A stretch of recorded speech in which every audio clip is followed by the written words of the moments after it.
नमस्कार, स्वागत है आपका हमारे चैनल साहित्य दर्शन में।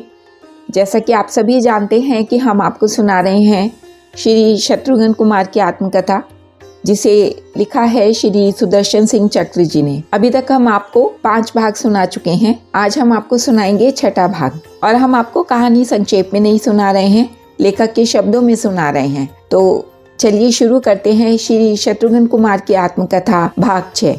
12वां अध्याय, ननिहाल। अपने सहोदर अग्रज से श्री रघुनाथ के चरित सुनते हमारे दिवस कब कैसे व्यतीत हो जाते थे हमें पता ही नहीं लगता था। हम रात्रि के चतुर्थ प्रहर के प्रारंभ में तो उठने के अभ्यस्त अपने उपनयन संस्कार के पूर्व से ही हो चुके थे। अब लगभग मध्य रात्रि में जब पितृचरण पुराण कथा श्रवण समाप्त करके उठते, उनकी चरण वंदना करके हम भी शयन करने जाते। बड़े आनंद से हमारा समय निकला जा रहा था। इतने में कैकेय से राज संदेश आया।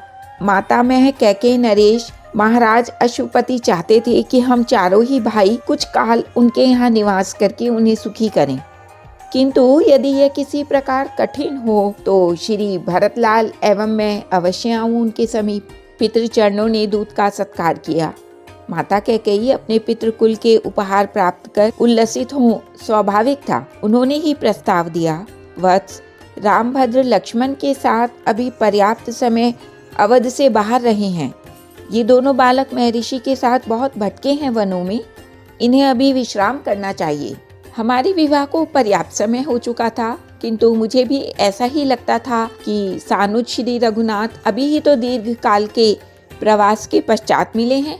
संभवतः माता की अनुभूति भी ऐसी ही होगी।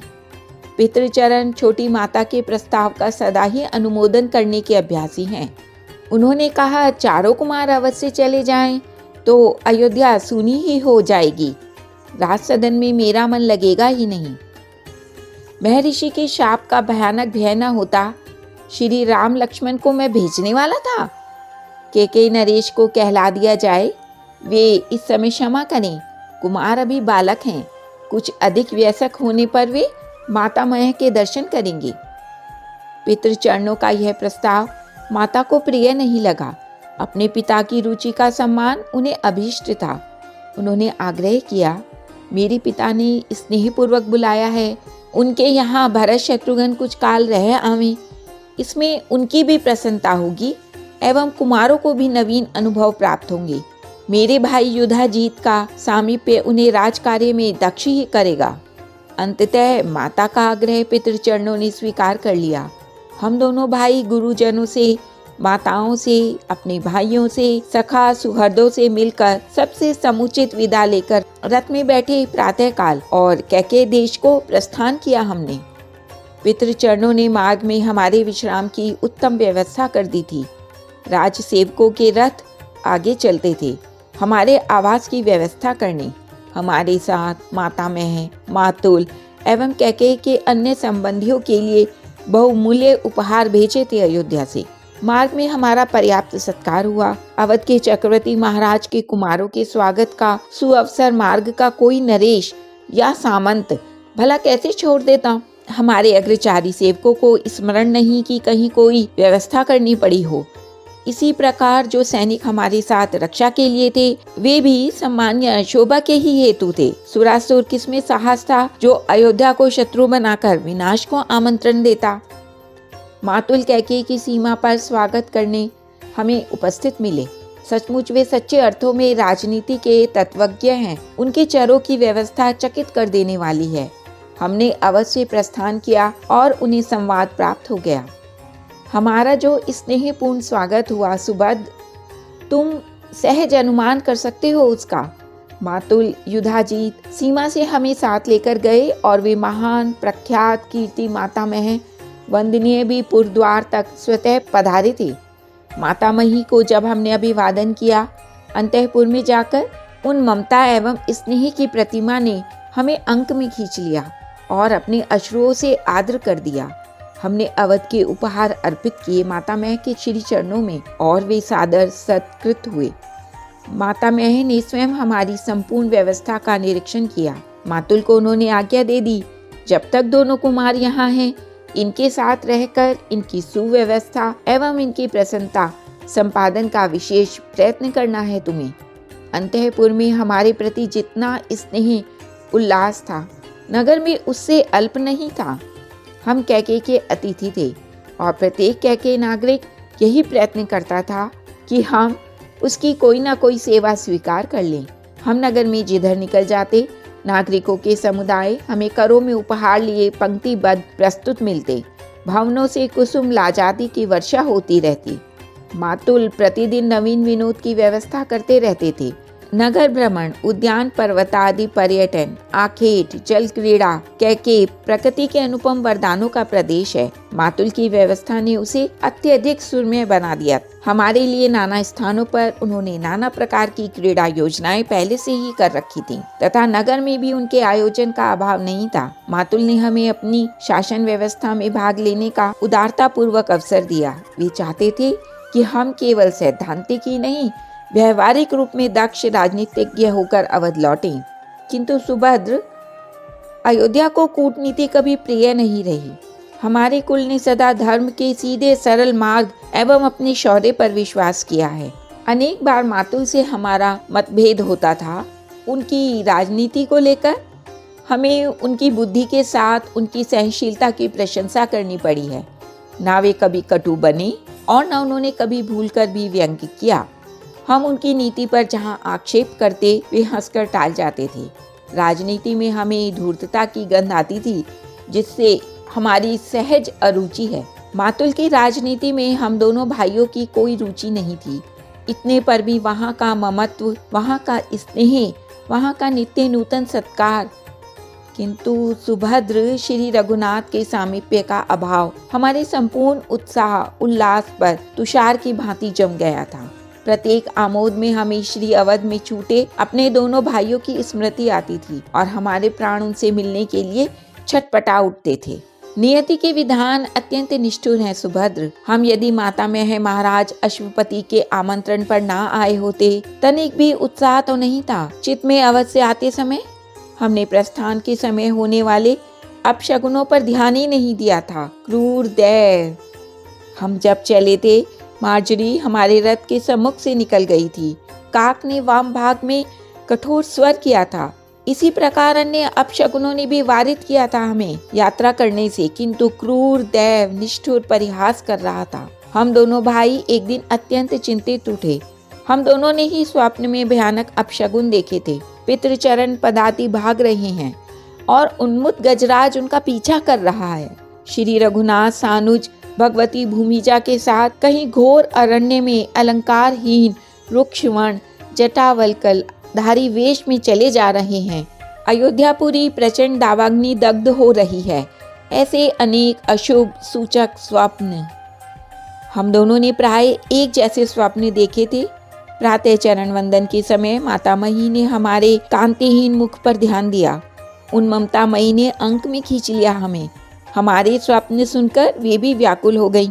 माता मैं कैके नरेश ने सुना उनके द्वारा और उन्होंने तत्काल कुल पुरोहित को संदेश भेजा। अनिष्ट शांति के लिए उन द्विज श्रेष्ठ ने हवन कराया। इस प्रकार अनिष्ट शांत हो जाया करती, किंतु ऐसा कितना कम होता है।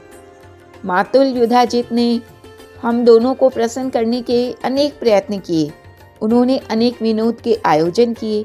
अपने उदार परिहासों से हमें हंसाने की चेष्टा की। हम भी क्या करते, कुछ अच्छा नहीं लगता था। कहीं चित्त रुचि नहीं मानता था। दिशाएं सुनी सुनी लगती थी।